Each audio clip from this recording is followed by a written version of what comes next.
Come vape with me. I want to show you the device I bought when I had the shingles, because I didn't want to continually have to charge little batteries and then screw on the tanks and screw the batteries into the charger.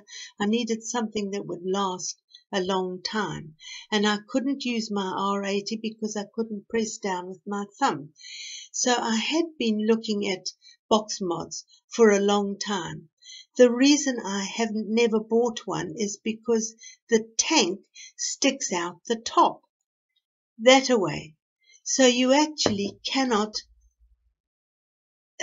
quietly vape in a corner, and the R80 is perfect for that because the tank and the battery lie side by side, whereas a box mod, it's the same virtual length as a battery with a device on the top, which always sticks out. You can't sort of cup it in your hand. So I've not bought a box mod for that reason.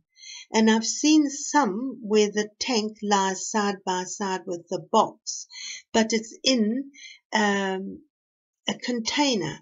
And so you can never change the kind of tank that you use. You've always got to use the one that came with the device.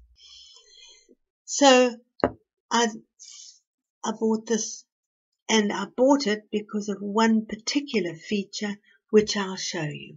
I bought the one box from UK e-cig store, and it came beautifully packed. I'm not going to show you all that because if you go onto the e-cig store's website, you can see all about the one box. So I have been very pleased with it on the whole. There were two things that I didn't like, but the second thing I don't mind anymore. But the first thing I don't like is the logo all over the place. I mean, I think it would have been nicer to have the logo perhaps on that side next to UK e-cig store, but who wants the logo all over your box mod? So I really don't like that, and if I can find a way, I'm going to get rid of it. I did once see on the internet a sleeve for the one box, but I now can't find the link. So if anybody can help me, please do. It was a sleeve for the one box, and I would use that just to cover up this horrible writing on it. Who wants that on things? So that's a great drawback to me. However, when you vape it, you can blissfully cover it with your fingers.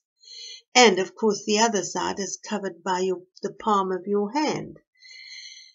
However, the button is so easy for me to press even with my sore thumb because I'm pressing away from myself. And let me see if I can show you. There is your little screen, and it's very easy peasy to use. If you want to go up watts, it will measure in watts or voltage. If you want to go up, you simply press, the other side, hang on, plus or minus here, and your voltage or wattage changes.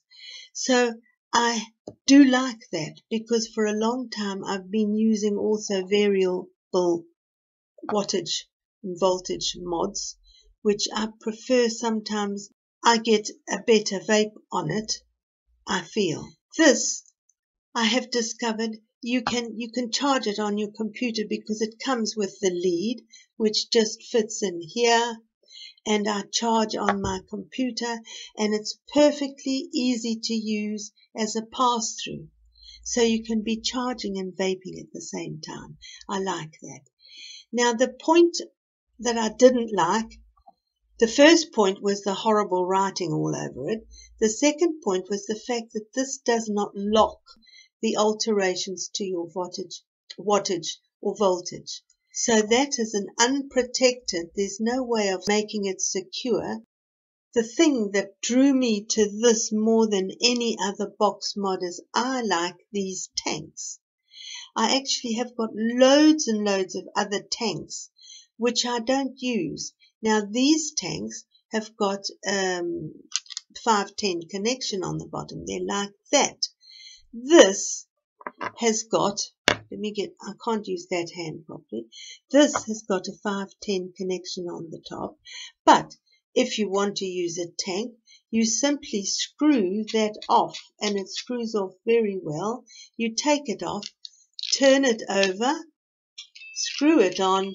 Sorry, that's my clock chiming. And there you have a connection for this kind of tank that's got the extrusion on it. And this actually is for sub-ohming.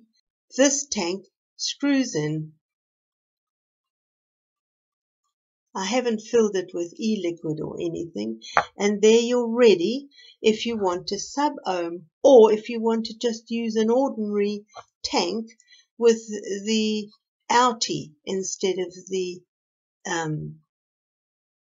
510 connection in here. I keep on dropping everything.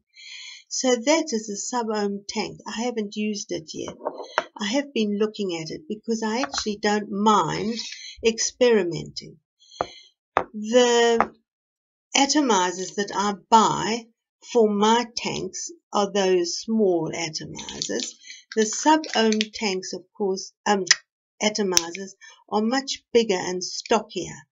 So I have a supply of those in case I like it, but I haven't actually tried it yet on my device, and I will do so, and I'll report back to you. But currently I'm simply vaping my same old tanks that I've had now for years because I like them, and I change the atomizer when the one in the tank fails. I presume after many years of use, something about the tank might fail. It might leak, or the glass or plastic might crack. I actually think these have got glass tanks. The sub-ohming tank with the one box is glass, and you get a replacement in your box. It's very beautifully boxed. Everything on it works very well. I don't like the fact that this sticks out the top and it's as long as any other thing that you rod mod that you can hold in your hand. So that is the device I bought. If you go on to UK eSigs, there's some very good videos, an excellent video on how to use the one box. UK eSig store, if you're watching, please don't put that horrible thing here, and this logo is too big. It needs to be sophisticated and small and unintrusive. But fortunately, most people who buy this will be able to cover all your logos with their hand while they're vaping. But it's a nice device. I like it. And this top bit where you can change from a 510 innie connection to a 510 outie connection is one of the best things about it. Thank you.